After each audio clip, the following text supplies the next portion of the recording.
존경하는 57만 시민 여러분 안녕하십니까? 성우창 시의원입니다. 본 의원은 오늘 LH가 창현 공공택지지구를 조성하면서 고수익을 올리면서도 공공주택지구 내 주민 편의 시설에 대해서는 인색하다는 입주민의 목소리를 전하려 이 자리에 섰습니다. 그림에서 보는 바와 같이 장현지구 동서를 관통하는 장영 능곡로를 자동차로 달리다 보면 터널을 지나게 됩니다. LH는 송전선이 지나가는 이 터널 지역만 공공주택지구에서 제외시켰습니다. 장현 공공주택지구 가운데를 관통하는 송전선 지중화 사업에 드는 비용을 줄이려 그랬겠지요. 공익을 추구하는 LH가 4만 8천 명이 입주하는 장현지구에서 고수익을 올리면서 송전선 지중화 비용을 아끼려고 지구 내에 있는 송전탑 부분만 제외시켰습니다. 아니면 송전선이 지하와 지상을 연결해주는 송전선 케이블 헤드를 공원에 짓지 말고 지구 밖에 설치했어야 합니다. 그뿐 아니라 터널을 산 정상이 아닌 중턱에 뚫어 경사로를 줄였다면 자동차 사고 예방에도 많은 도움을 주었을 것입니다. 현재의 경사로라면 내리막 커브길에서 사고의 위험성이 많이 존재되어 있습니다. 이미 장영 능곡로를 달리고 있는 마을버스가 주민이 살고 있는 제1풍경채 계룡 리슈빌 단독주택단지 1600여 가구 입주민들이 살고 있는 아파트를 경유하지 못하고 있습니다. LH가 시흥시에서 하는 모든 과정들을 보면 공기업이라고 할 수 있을까 하는 의구심이 들 정도로 이익 창출에만 혈안이 되어 있습니다. 보시는 그림 최초 지구단위 계획 승인도이고 7차 지구단위 변경 승인도입니다. 그럼 어떤 내용이 변경되었는지 비교해 보겠습니다. 그림에서 보듯이 가장 눈에 띄는 것은 돈이 되는 주택 용지는 13만 8,016제곱미터 증가하였고 상업 및 업무시설 용지도 10만 2,228제곱미터 증가하였습니다.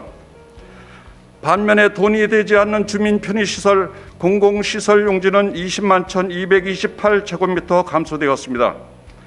특히 우리 어린이들에게 필요한 공원, 녹지, 교육시설, 도서관, 청소년 수련시설 등은 아예 없어져 버렸거나 감소되었습니다.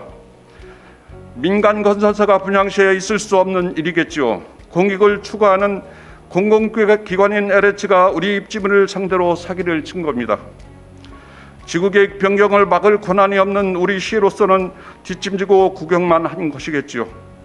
최초 토지 이용객들을 보면 초등학교와 중학교, 유치원 그리고 특목고 등 좋은 학교로 그려져 있습니다. 요즘 젊은 학부모들이 좋아하는 초품화 초등학교를 품은 아파트가 지구 내에 4개나 있었습니다. 대부분의 시민들은 국토부에서 최초로 공고하는 토지 이용객들을 보고 이사할 곳을 정합니다. 대출도 받고 보험도 깨고 친지한테 빌리고 어렵게 돈을 모아 당첨되어 기쁜 마음으로 입주를 하게 됩니다. 그러나 기쁨도 잠시 입주해보니 토지 이용 계획도에서 보았던 모든 편의시설들이 축소되거나 아예 없어진 것을 알게 됐습니다. 존경하는 임병택 시장님, 시장님께서는 금년 젊은 부부의 인구 유출 방지를 위한 교육 정책을 펼치고 계십니다. 교육 도시라고 매스컴을 통하여 홍보도 하고 시내 곳곳에 현수막을 걸었지만 신도시 입주민들은 무슨 소리인지 몰라 고개를 흔듭니다. 지금 그 사람들은 말합니다. 그리고 묻습니다. 분양할 때 토지 이용 계획도에서 보았던 학교, 도서관, 청소년 시설 등 시민들을 위한 공공시설들은 다 어디 갔냐고 묻습니다. 최초의 토지 이용 계획들을 보고 아파트를 선택한 사람들은 계획에 수차례 바뀌면서 이것저것 다 없어진 것을 알고 허탈하고 속았다는 마음이 든다고 합니다. 시흥시에 처음 이사와서 느끼는 감정이 기대감이 아니라 좌절이라든가 분노라는 것에 시흥시 시의원으로서 자괴감이 듭니다. 존경하는 임병택 시장님, 북치고 장구치는 LH 멋대로 지구계획 변경하는 제도를 바꿔야 합니다. 공공주택지구 지구계획 변경에 관한 제도라도 바꿔야 합니다.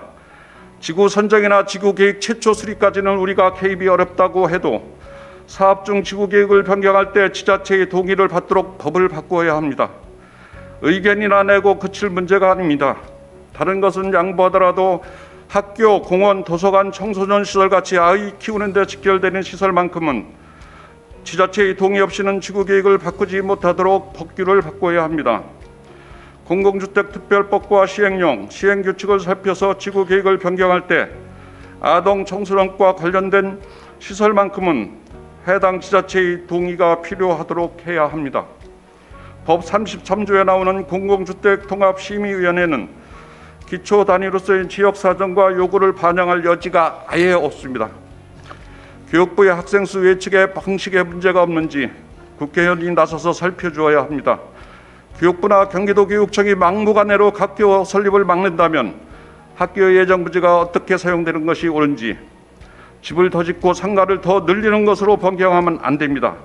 학교가 아니라도 교육 관련 시설이나 공공의 편의를 위한 시설이 되어야 합니다. 법을 다시 살피고 불합리 면점을 바꾸고 자치분권 시대에 맞는 토지주택 정책이 이루어져야 합니다. 이런 것이 시장님께서 하셔야 할 적극 행정입니다. 지금 진행 중인 상현지구 및 은계지구, 금년 하반기 지구계획 수립 예정인 거머지구, 하중지구, 그리고 사업 예정인 시흥, 광명지구까지 우리 시에는 앞으로 추진해야 할 공공주택사업지구가 너무나도 많습니다. 이런 식으로 우리 시의 목소리가 내지 못하고 사업 시행자인 LH에 끌려다니기만 해서는 앞으로 수립 추진 예정인 사업지구도 상현지구와 똑같이 될 것이 불보듯 뻔합니다. 따라서 다시는 이런 일이 반복되지 않도록 법개정 제안을 만들어서 국회와 중앙정부에 제출하고 한쪽이 되도록 의회와 집행부가 힘을 합치고 다른 지자체와도 연대해서 반드시 법 개정이 되도록 노력하자고 제안합니다. 경청해 주셔서 감사합니다.